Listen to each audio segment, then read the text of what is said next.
Over the last few days, there's been a major shift in the landscape around women's basketball, and Indiana Fever fans are right in the middle of it. Yesterday, the conversation was about how heavily the Fever are tied into USA basketball right now. Caitlin Clark and Aaliyah Boston are both heading to the women's national team training camp in Durham in December, and their WNBA head coach, Stephanie White, is also part of that setup. That alone is a big deal. Team USA is finally starting to integrate the next wave of stars we all know are going to shape the future of the game. But while everyone was reacting to that, another story was developing on a different front. There's now a heavy Indiana Fever presence in Project B, the new off-season league that has been stirring up headlines for months because of one thing: money. In the space of a few days, Kelsey Mitchell committed to Project B, and now Sophie Cunningham has too. That matters.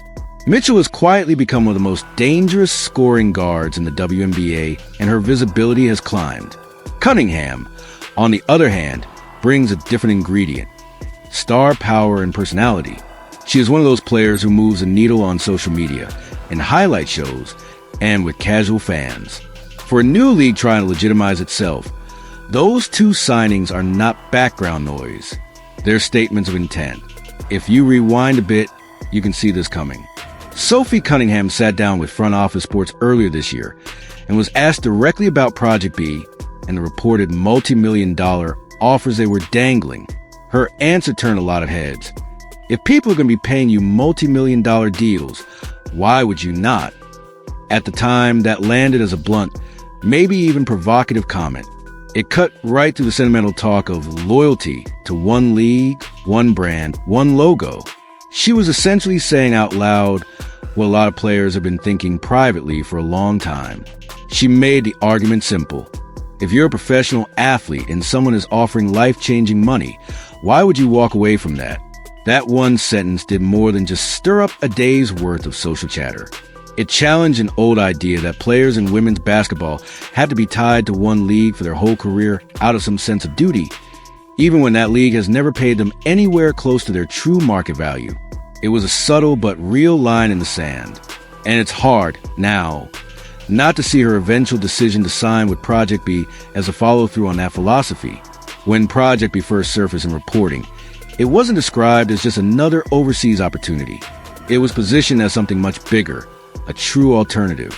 The numbers being mentioned were wild by women's basketball standards. We're not talking about a bump from $100,000 to $200,000. We're talking about multi-million-dollar salaries, guarantees that dwarf anything the WNBA can offer under its current CBA, and in some cases larger than what many players have made across their entire careers combining WNBA and overseas contracts. That immediately raised the question: where is that kind of money coming from? Early coverage labeled it a Saudi-backed league. In the wake of LIV Golf and Saudi spending in world soccer, that phrase carried all the weight you'd expect. Sports washing concerns, human rights debates, and a wave of skepticism and criticism. A portion of the WNBA fan base and media, which has been very active on social and in social justice conversations, reacted sharply. People pointed to what they see as hypocrisy, a league that brands itself as progressive and activist, now seeing some of its players cozy up to money tied to the Saudi Public Investment Fund. Project B responded quickly and forcefully. League executives and spokespeople pushed back against the Saudi-backed label, saying that while they have a partnership with a company called Sella, they are not directly funded by Saudi Arabia. Here's the complication. Sella is owned by the Saudi Public Investment Fund. So even if the league can technically say no Saudi dollars are on our cap table, there's an indirect connection that is hard to ignore. Grady Burnett, the chief business officer for Project B, and Alana Beard, the former WNBA All-Star, who now serves as its chief basketball officer, have been out front trying to explain the structure. They've said Sella is a service provider, handling events, logistics, production, and is paid like any vendor. They insist PIF isn't an equity investor in Project B, and that they want a globally diversified investor group without Saudi ownership. Whether that distinction satisfies people morally is a personal choice. On paper, it's a difference, investor versus contractor. In practice, the money in the chain traces back, at least in part, to Riyadh. For players, The decision doesn't happen in a vacuum. It happens in the context of years of underpayment. You don't need to look far to see why a league like Project B finds such fertile ground. The WNBA has a hard salary cap. Supermax deals are still not touching what mid-tier NBA role players make.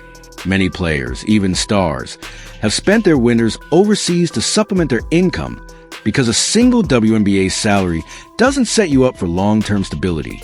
That's been the basic reality for decades. It's what sent Diana Taurasi to Russia for years at the height of her career, including that one season where she skipped the WNBA entirely because her Russian club paid her so much they essentially bought her rest. It's what keeps players commuting between continents every offseason. So when Project B shows up offering reportedly $1 to $2 million a season plus bonuses, it speaks directly to that long-standing financial frustration. You can see a pattern in who is signing. They're not primarily targeting 20-year-olds still in college or first-year pros trying to establish themselves. Those players are more likely to land in Unrivaled, the Breanna Stewart and Nafisa Collier-led off-season league in the States that's attracting a lot of nil and young talent. Project B, instead, is going after players who've been around long enough to know exactly how hard it is to cobble together a living playing in multiple leagues. Veterans who have lived the grind overseas. Players who are nearing or in their prime earning years and realize they may never see an offer like this again. Kelsey Mitchell is a textbook case. She's been a bucket in the WNBA for years, one of the purest scorers in the league. She also has taken overseas gigs in places like China, where she unfortunately suffered injuries. That overseas component has always been part of her model for maximizing her career. Project B, from her perspective, is simply a higher-paying, more centralized version of something she's already been doing. Her quote about Project B from earlier this year said it all. She admitted she didn't know all the details, that social media can distort things, but added, if people would be paying you multi-million-dollar deals, why would you not? Now she's in. That should tell you how seriously players are taking this league. The same logic applies to Sophie Cunningham. She openly talked about wanting a longer contract to be able to buy a house and set up real long-term security. Those are normal adult goals. And when a league comes along that drops an offer matching those goals, it's not hard to see why she'd take it. On top of money, there's the question of scheduling and competition. Project B is positioning itself as an off-season league. It doesn't directly clash with the WNBA regular season. At least for now, it doesn't appear to block participation in Unrivaled either. Instead of being seen as a rival to the WNBA in terms of calendar, it slots into the traditional overseas window, but with drastically better pay and, in theory, better travel and exposure. Where the threat conversation comes in is in the broader ecosystem. Even if Project B doesn't overlap with the WNBA schedule, it competes in terms of player fatigue, loyalty, and brand alignment. If the highest profile players start associating their names and images more with Project B than with the W, that can dilute the WNBA's standing as the unquestioned pinnacle of women's pro basketball. It also presents an indirect challenge to Unrivaled. That league has tried to carve out a domestic off-season product with smaller teams and different scoring structures, gearing itself towards stars and younger talent looking for creative freedom at home. Project B, by throwing around bigger dollars and a more traditional game model, can siphon off the more established names Unrivaled might have hoped to feature. So is Project B an existential threat to the WNBA? Today, probably not. The W is still where the championship rings, the longest season in the official history live. But as we saw in golf with LIV and the PGA Tour, things can change quickly when enough big checks are written. Right now, Project B is what every WNBA player has known for years, an off-season destination to secure the bag. The difference is at this time, that bag is a lot larger, and the politics around where it comes from are much more intense. The question for fans is how to process that. On one side, you've got legitimate concerns about Saudi involvement in global sports, whether directly or indirectly. People point to human rights issues, to the concept of sports washing, to the feeling that women's basketball, after branding itself as progressive and activist, is slipping into the same patterns as men's soccer and men's golf. That's a real conversation, and it's not going anywhere.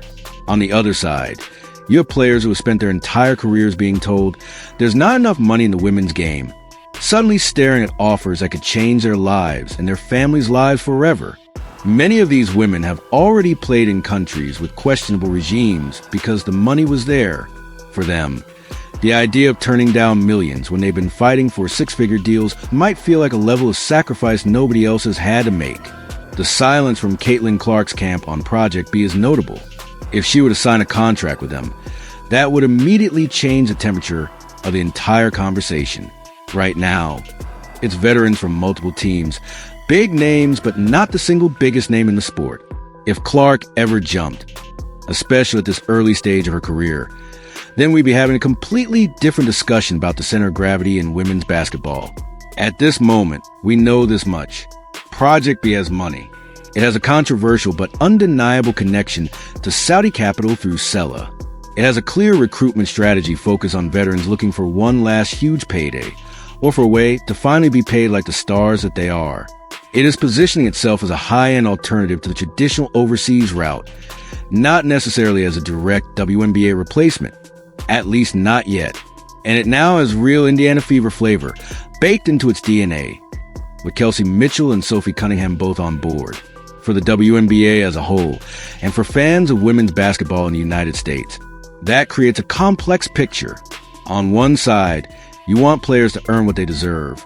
On the other, you worry about long-term impacts on a league you've supported for years.